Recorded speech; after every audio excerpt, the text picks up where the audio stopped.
If you were anything like me, then you probably have this deep instinct to do good in the world.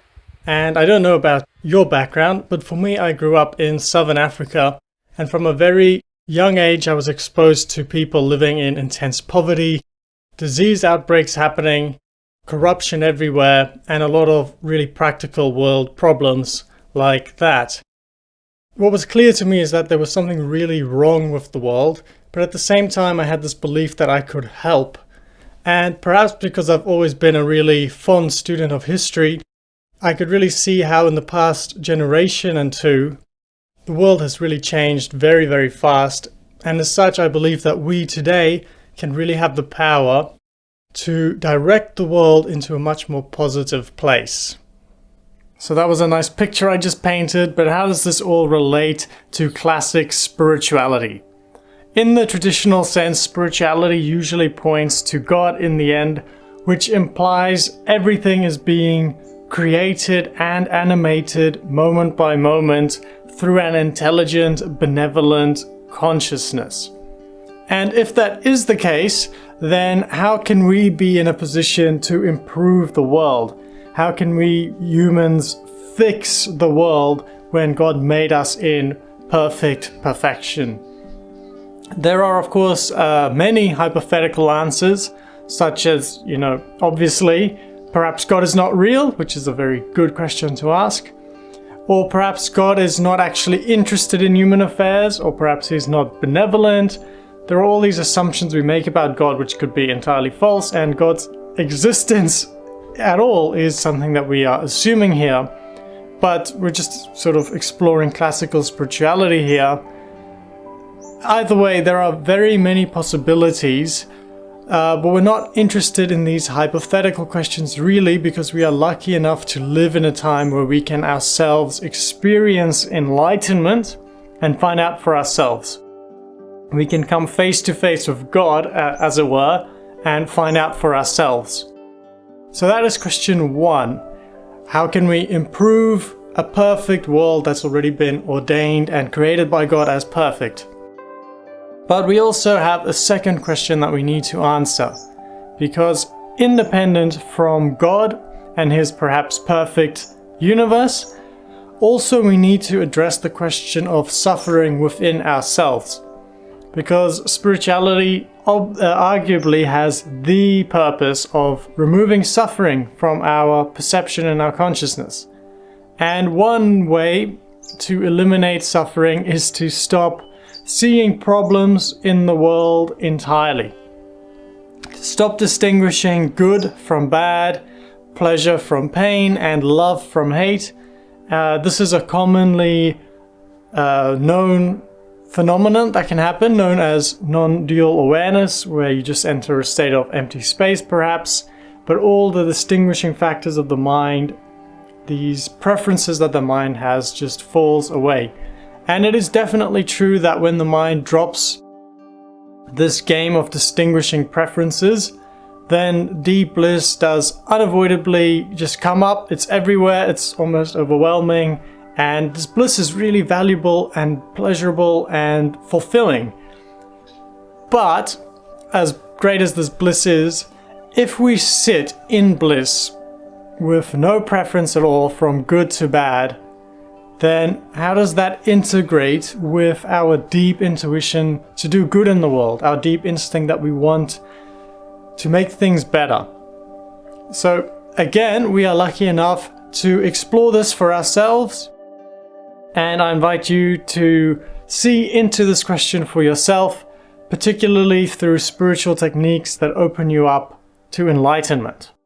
Now that we have a really basic understanding of the paradoxes involved with being happy unconditionally, doing good to improve the world, and then recognizing that potentially the world is already perfect as it is, maybe we should take now about 250 seconds or so to explain where the answer is coming from to the question of what is wrong with the world after enlightenment. And in short, it is coming from a place of having multiple enlightenment experiences. And the answer in this situation comes as a total self-evident obvious thing that is true because you see it. It is true because it is fundamentally true. So what do I mean by self-evident? As an example, it's not like a scientific hypothesis where you create ideas and then test them out and then use logical inference to improve on it and look at observations to make the ideas better and more closely match reality. It is not like that at all. It is much more like, for instance, going up a ladder and then looking down and realizing that, wow, I'm really high up. You don't figure out that you're high up, you just see it. Or maybe a more appropriate example is like realizing, maybe you could realize this right now, that you are self-aware. Normally you're just aware, but you can have this light bulb moment where you just realize, I am aware that I am aware. And it's just a obvious self-evident thing that you are aware that you are aware. There's no inferences happening there. It just obviously is like that. Okay, that's fine. But so how can we trust that the answer that we get in this self-evident state where the answer is just obvious, how can we trust that this answer will be accurate and that it will not be some sort of an illusion or delusion? Because the mind, of course, as we know, can play tricks on us. And that is a really great question, my intellectually honest friend.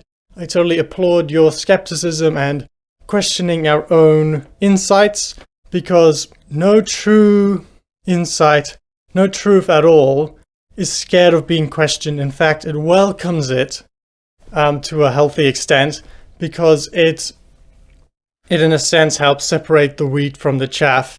By questioning our own insights and our own answers, we can make sure that they're more accurate. So it's great that we ask, how can we trust our self-evident answer as being true? And for me personally, that's all I can give you. The answer to my question is that, the answer to why the answer itself is reliable is that, number one, it is very consistent, and it is very internally logical, internally self-consistent.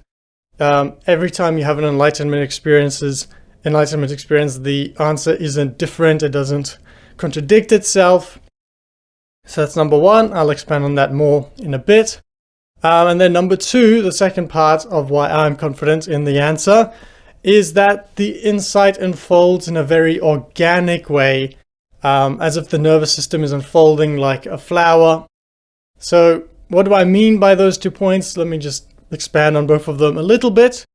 The first point is that the Enlightenment insights in general, although they may vary in themes very widely, they all tie together really perfectly to make this beautiful, integrated picture of what is being revealed to you as truth. And that's very much like science, because you may notice science has very many domains it focuses on, from the big picture cosmology to the tiniest picture in quantum theory, to where humans came from in evolution, and many other domains such as biology and technology, engineering. All of these things are very different, vastly different in what they're addressing, but they tie together in a really beautiful, seamless way with no real contradictions happening. Paradoxes happen, but that's just a clue for us to look deeper. And eventually science has always found a way to integrate paradoxes, and it just creates a really beautiful, seamless picture. And very similarly, these Enlightenment insights, they can be very different at what they're looking at, but they tie together really, really well. So that was expanding on the first point. And then the second point, apart from the internal consistency, is that the experiences are not at all like, maybe some people call them trips. A trip would be like sitting in your living room perhaps and watching a TV program where stuff just happens and you would see stuff and get fed information. But these enlightenment insights are not like that at all. They're more like sitting in your sitting room, but instead of watching a TV, the walls themselves collapse. And what's revealed to you is a beautiful blue sky, right? If you can see the distinction there. In the nervous system, it's more complex than just walls falling down, although many people do like to use the metaphor of a cloak being removed, which can be a nice metaphor to use. But a more literal example than walls falling down would be a certain part of the brain. Sort of, you can really feel it in the central nervous system activating. It's as if chemicals are pouring out, and there can be an energy connection made down the spine, and then this energy connection can even extend up through the head. And what that does is it creates a sort of a one-dimensional axis, which can open up and really bring up a brand new space, quite literally. And that's just one example of a very consistent one. That's experience can be quite consistent. There are many other experiences that can also happen, but it's a very naturally unfolding one. It's not like weird things happen. You're sitting here, conscious of what you're feeling, conscious of your nervous system, and as you become more conscious, it unfolds to connect with an energy that goes beyond the body, opens up the body, and then reveals a new space. So let us right now answer the question, finally, of what is wrong with the world after having multiple enlightenment experiences. And the answer is absolutely every single detail of the world, and indeed the whole universe, is perfect. That's the clear-cut answer, that every single tiny thing is fine-tuned to maximizing perfection. But the interesting part of this discussion is perfect, but in what way? It is obviously, I presume to you, it's not perfect in the ideal human way of like an everlasting utopia. That's what we may want as humans. We might imagine heaven and want that on earth. But actually the world is perfectly fine-tuned to evolving consciousness. The job of the world is not to be heaven, it's to evolve consciousness so that heaven in these more cosmic realms can be even better and filled with souls and consciousnesses and beings that are much more aware and awake, empathizing, and just having had more lessons through life. So, to go a bit deeper on this topic, the fundamental mechanism in which all of this is done is through cause and effect, or also known as karmic unfoldment. And it is not karma in the sense of punishment and reward, but instead we are reaping what we sow so that we may learn to evolve over many lifetimes. That's obviously logically required that we have many lifetimes for this whole theory to work. So the challenges and the desires as well that we face in life, this is all for the purpose of evolving us and teaching us lessons, all within a framework that still keeps free will in the picture. So it's a really well, finely crafted picture that we still have free will, but everything is supporting us to evolve together. And as a side effect, we may wonder why there is so much suffering in the world. All over the place we look, there's so much suffering all over the world. But if we look honestly at how much pain we humans do inflict on other conscious living beings, then maybe we can get an idea why. Just for instance, how much suffering do we cause on animals through the meat industry? And in the past, how much suffering have we caused to each other? You know, we used to be a lot more brutal. There were wars fought, genocides committed, slavery was still happening. And as a whole, life on Earth has been a survival process of animals eating each other, and our souls have presumably been a part of all of that. So for consciousness to rise above it is very largely a lesson in empathizing with other beings, not wanting to cause them suffering, because we know that suffering is not nice.